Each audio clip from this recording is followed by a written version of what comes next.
Sou Analisa Freire, estamos aqui para fazer mais um vídeo e o vídeo de hoje vai ser sobre vírus, tá? O vírus, tá? Vamos falar um pouco sobre as características desses seres, tá? Os vírus, eles são acelulares, ou seja, eles não possuem células. Para que eles possam se reproduzir, para que eles possam fazer o seu ciclo, eles precisam estar nas células, tá? Sejam nas nossas células ou nas células de outros seres, tá? Nós chamamos isso de células hospedeiras. O vírus, além de causar doenças, tá? Nós chamamos eles de agentes infecciosos, visto que ele pode causar diversas doenças. Ele é parasita intracelular obrigatório, ou seja, para que ele possa causar alguma doença, parasitar, ele tem que estar dentro de alguma célula intracelular. E para que isso possa ocorrer, tem que ser obrigatório, né? Então o nome parasita intracelular obrigatório é devido a isso. Para que ele possa causar doenças, ele tem que estar dentro das células. E chamamos isso de células hospedeiras, porque elas vão acolher o vírus. Então, a composição do vírus, tá? Sabemos nós que os vírus, eles podem ser compostos por DNA, RNA ou os dois. Os dois, sim. Isso é raro, mas acontece. Então, os vírus, tá? Composto por DNA, chamamos de adenovírus. Os vírus compostos por RNA, nós chamamos de retrovírus. Já a junção RNA mais DNA, como já foi dito que é raro isso acontecer, chama-se de citomegalovírus. Recapitulando, vírus com DNA, adenovírus. Vírus com RNA, retrovírus. Vírus com DNA e RNA, citomegalovírus. De boa? Seguimos. Pessoal, o vírus, tá? Ele tem algumas proteções, digamos, tá? Então, o material genético, tá? O nucleotídeo, seja RNA, DNA ou ambos, eles são protegidos, tá? Por que nós chamamos de capsídeo. Esse capsídeo viral, ele geralmente é proteico, então é um capsídeo proteico, ele é feito de proteínas. E em alguns vírus, eles apresentam a presença de um envelope. Esse envelope viral, ele dá uma certa dificuldade para o nosso organismo tentar acabar com ele, digamos assim. Esse envelope viral, ele acontece nas doenças como a gripe e como principalmente o HIV, tá? Mas esses ciclos a gente vai ver nos próximos vídeos, tá bom? Então, vê só.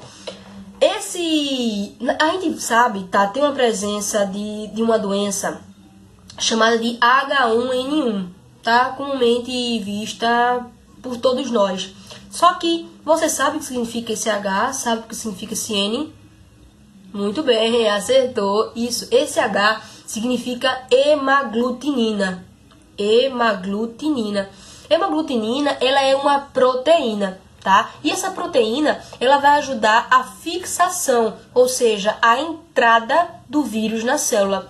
E a neuraminidase, que é o N, esse N vai ajudar a saída do vírus da célula, tá bom? Então, por isso, agora você sabe, se não sabia antes, certo? Que é H1N1, ou seja, hemaglutinina 1 e neuraminidase 1.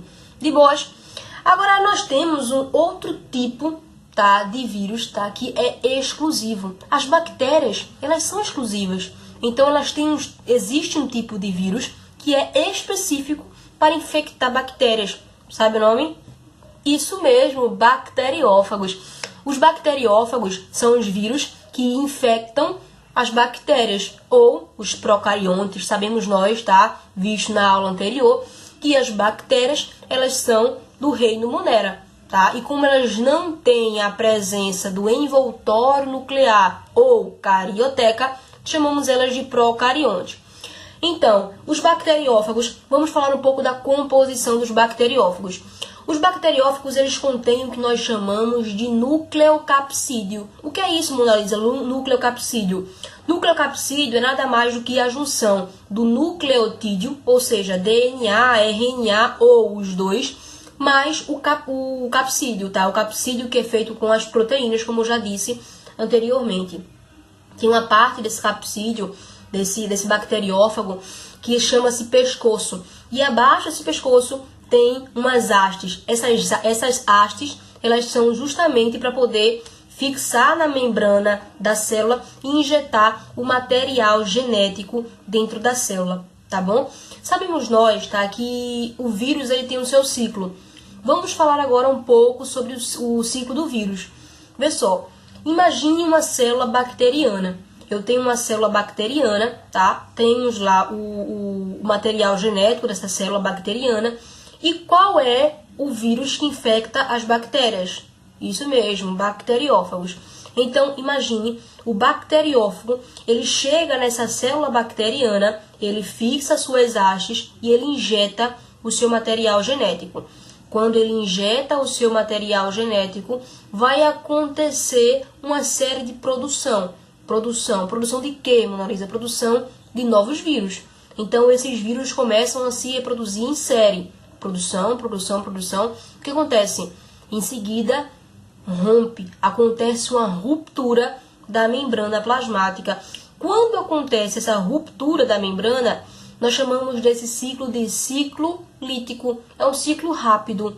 Entrou, fez produção, liberou. Então, essa liberação de novos bacteriófagos, eles já vão estar prontos para infectar novas células bacterianas, entendeu? Agora nós temos um outro tipo de infecção, tá, que faz parte do ciclo viral.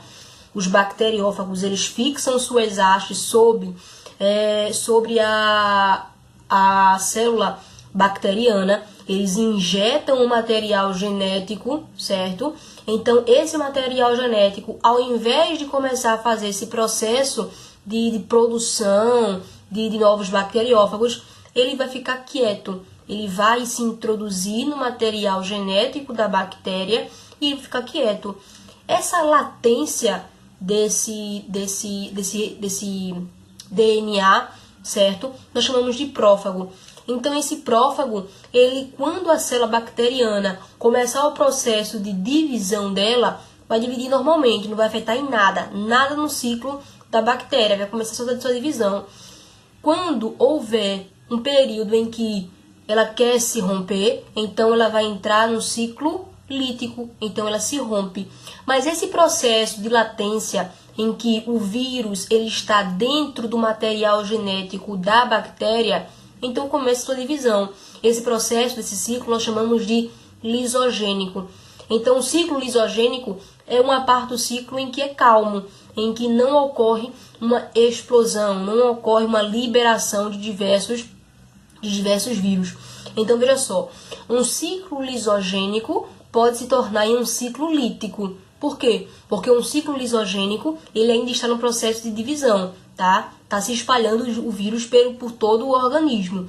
Quando ele quiser virar um ciclo lítico, ou seja, quando ele quiser romper a membrana, é tranquilo, pode fazer. Então, um ciclo lisogênico pode se transformar em um ciclo lítico, mas nunca um ciclo lítico pode se transformar num ciclo lisogênico, tá bom? Então, isso ficou claro, de boa. Então, galera, esse foi um resumo, tá? Um pouco da introdução a vírus, reprodução do HIV, doenças virais. Isso são cenas dos próximos capítulos. Eu espero muito que vocês tenham gostado. Se gostou, aperta no joinha, se inscrevam no canal, compartilhem, comenta aqui embaixo, diz o que você gostou, o que você não gostou. Estamos aqui para escutar, para aprender mais ainda, tá bom? Dicas de qualquer coisa, é só falar que sou todos ouvidos, tá? Muito obrigada por assistir, obrigada por tudo. Valeu, é nóis!